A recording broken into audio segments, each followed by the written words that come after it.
आज हम लोग एक ऐसे विषय पे चर्चा करने जा रहे हैं, वह किसी जाति समुदाय से जुड़ा हुआ है, वह किसी बिरादरी से जुड़ा हुआ है। मैं बात कर रहा हूं अहिर रेजिमेंट की। दोस्तों, आखिर में अहिर समाज के लोग, यादव समाज के लोग, यादव समाज के भाइयों बंधुओं ने अहिर रेजिमेंट का मांग क्यों कर रहा है, इसके पीछे क्या कारण है, हम लोग उसे समझेंगे। क्या वह ये जो मांग कर रहा है वह सही है या गलत है, हम लोग इन सभी चीज़ों पे बारीकी से चर्चा करेंगे। आप लोग वीडियो को पूरा देखें और लास्ट तक देखें, तभी आप लोगों को समझ में आएंगे। सबसे पहले हम लोग समझते हैं रेजिमेंट क्या है और सेनानियों के बीच जो रेजिमेंट का गठन किया गया है वह क्यों किया गया है, और सेनानियों के बीच विभिन्न प्रकार के रेजिमेंट जो हैं, क्या यह देश आज़ाद के पहले से चलते आ रहे हैं या फिर देश आज़ाद होने के बाद भी रेजिमेंट का गठन हुआ है। हम लोग इन सभी चीज़ों को देखेंगे। तो आइए हम लोग पहले समझते हैं रेजिमेंट क्या है। रेजिमेंट एक लड़ाकू बल होता है। रेजिमेंट क्या होता है? रेजिमेंट जो होता है वह एक लड़ाकू बल होता है। इसमें कई सारी बटालियन रहेगी, इनमें कई सारी बटालियन रहते हैं। वह कैसे बटालियन रहते हैं? तो जैसे राजपूत समाज के राजपूताना बटालियन हो गए, ठीक ना, जाट बटालियन हो गए। मेरी बात को आप लोगों ने समझ रहे हैं ना? तो इस तरह से विभिन्न प्रकार के बटालियन यानी कि रेजिमेंट का गठन हुआ है। उसे ही यानी कि एक रेजिमेंट एक लड़ाकू बल है। क्या है? रेजिमेंट एक लड़ाकू बल है। हम लोग देखते हैं आखिर में अहिर समाज के लोगों ने, यादव समाज के लोगों ने जो विरोध कर रहा है वह विरोध क्यों कर रहा है उसे देखते हैं। यहां मैंने एक टॉपिक डाला है, विरोध का कारण। देखिए विरोध का कारण क्या है, प्रदर्शनकारियों का तर्क क्या है। प्रदर्शनकारियों का तर्क यह है, प्रदर्शन जो कर रहे हैं अहिर समाज के लोगों ने वह अपने हक के लिए कर रहे हैं। तो क्यों कर रहे हैं उसे देखते हैं। प्रदर्शनकारियों का तर्क है, भारतीय सेना में कई जाति आधारित रेजिमेंट हैं। बिल्कुल सही बात है, भारतीय सेनाओं के अंतर जाति आधारित कई रेजिमेंट हैं। वह रेजिमेंट क्यों है, क्या वह रेजिमेंट होना उचित है या उचित नहीं है, आप लोग कमेंट सेक्शन में जरूर बताएं। हम आगे देखते हैं प्रदर्शन जो कर रहे हैं अहिर समाज के लोग, यादव समाज के लोग, वह क्या कह रहे हैं कि भारतीय सेना में कई जाति आधारित रेजिमेंट हैं। तो इसका मुख्य कारण क्या है? क्या जब देश गुलाम हमारा थे अगर अंग्रेजों के हाथों, तो उस समय अहीरों ने क्या कोई योगदान दिया था, बलिदान दिया था क्या? उसे समझते हैं। अहीरों ने भी बलिदान दिया था। हाल के इस जो बात करें पुलवामा हमला की, तो इसमें हमारे अहीर भाइयों ने भी जान गंवाया है। अब अगला देखते हैं हम लोग प्रदर्शनकारियों का क्या कहना है। 1962 ईस्वी में रेजांगला की लड़ाई, 1962 ईस्वी में एक चौकी था रेजांगला चौकी, वहां पे मात्र 124 अहिर जवान तैनात थे और वहां पे जब हमला हुए तो उसमें मात्र 124 अहिर जवान थे, रेजांगला चौकी पे स्थित थे। और चाइनीज सैनिकों की संख्या कितनी थी? लगभग 3000 से भी अधिक। और अहिर जवान कितने थे? मात्र 124, 124 अहिर जवान, मात्र 124 जवान थे। और उन्होंने 3000 सैनिकों को खदेड़ा, उन्होंने 3000 सैनिकों को खदेड़ा। क्या अहीरों के अंदर पावर नहीं है? केवल जाट भाइयों के अंदर पावर है, केवल राजपूत भाइयों के अंदर पावर है? दोस्तों आप लोग जरा बताने का कृपा कीजिएगा, क्या गोरखा भाइयों के अंदर ये काबिलियत है? क्या सिख भाइयों के अंदर ये काबिलियत है? क्या गढ़वाल भाइयों के अंतर्गत ये काबिलियत है? दोस्तों हम विभिन्न समुदाय का नाम इसलिए लिए क्योंकि ये सब जो रेजिमेंट है ये देश आज़ादी के पहले गठन हो चुका था। इसलिए मैं इनका नाम लिया।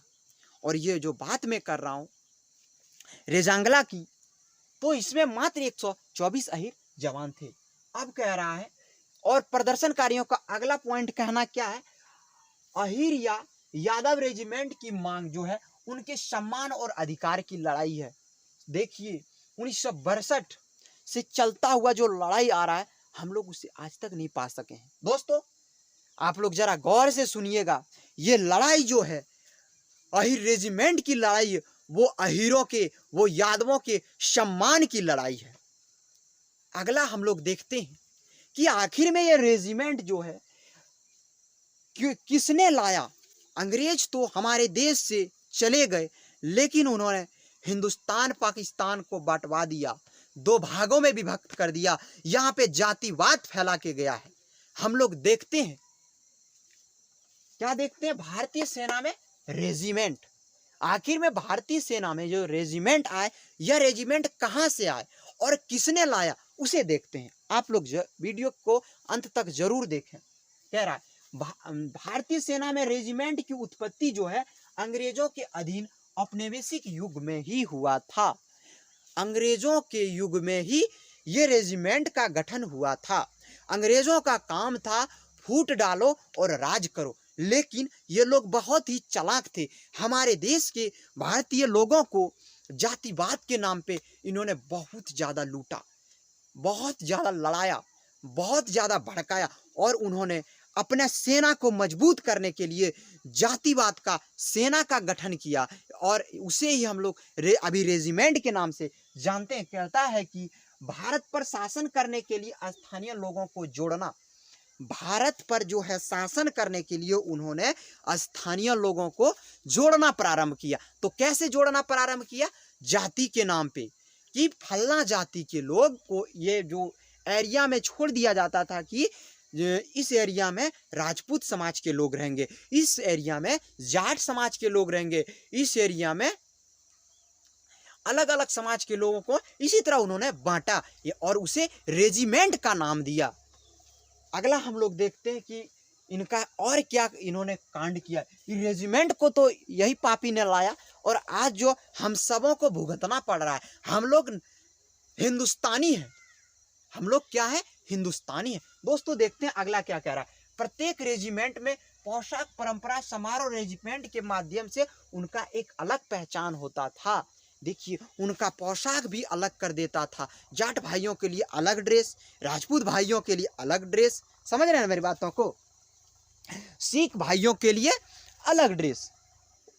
तो इस तरह से क्या हो जाता था, इस तरह से लोगों में अफरा तफरी मच गई, और अंग्रेजों ने हम लोगों को जो है जातिवाद के नाम पर, रेजिमेंट के नाम पर अब तक लड़वाते हुए आ रहे हैं। अब देखते हैं कि हमारे जब देश गुलाम थे तो उस समय कितने रेजिमेंट बने, और देश आज़ादी के बाद कितने रेजिमेंट बने। आप लोग वीडियो को लगातार देखते रहिएगा दोस्तों। आइए हम लोग देखते हैं स्वतंत्रता के पहले जो रेजिमेंट बने वह कौन कौन सा रेजिमेंट बना। क्या वह ऐतिहासिक रेजिमेंट है? क्या हम उन रेजिमेंट का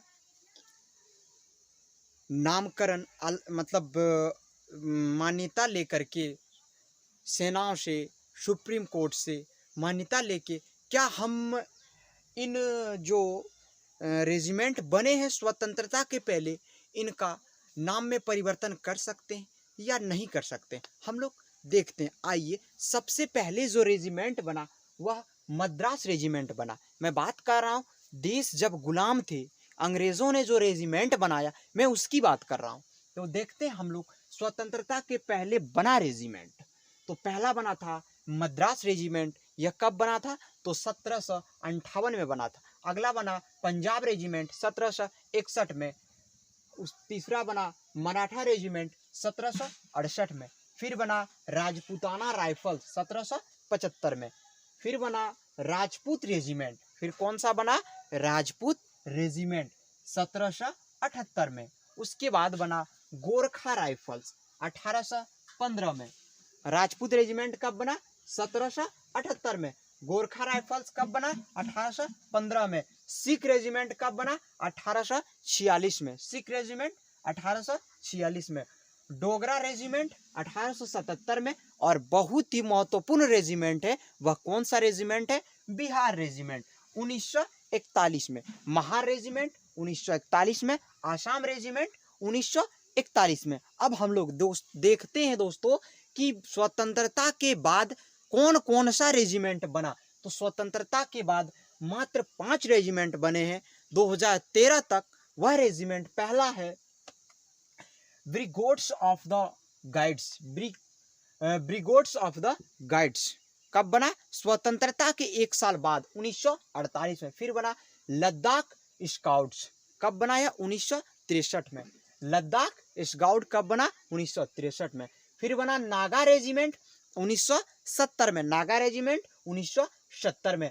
उसके बाद बना अरुणाचल स्काउट्स। अरुणाचल स्काउट्स 2010 में। उसके बाद बना सिक्किम स्काउट्स 2013 में। दोस्तों, यदि स्वतंत्रता के बाद भी रेजिमेंट बन रहा है तो क्या अहिर रेजिमेंट बनना चाहिए या नहीं बनना चाहिए? अहिरों का लड़ाई सही है या गलत है? आप लोग कमेंट सेक्शन में ज़रूर बताइएगा। मैं मानता हूँ ये बात कि स्वतंत्रता के बाद 2013 तक जो रेजिमेंट बने वह किसी जाति विशेषज्ञ के नाम पे नहीं बना है, लेकिन एरिया के नाम पे ज़रूर बना है।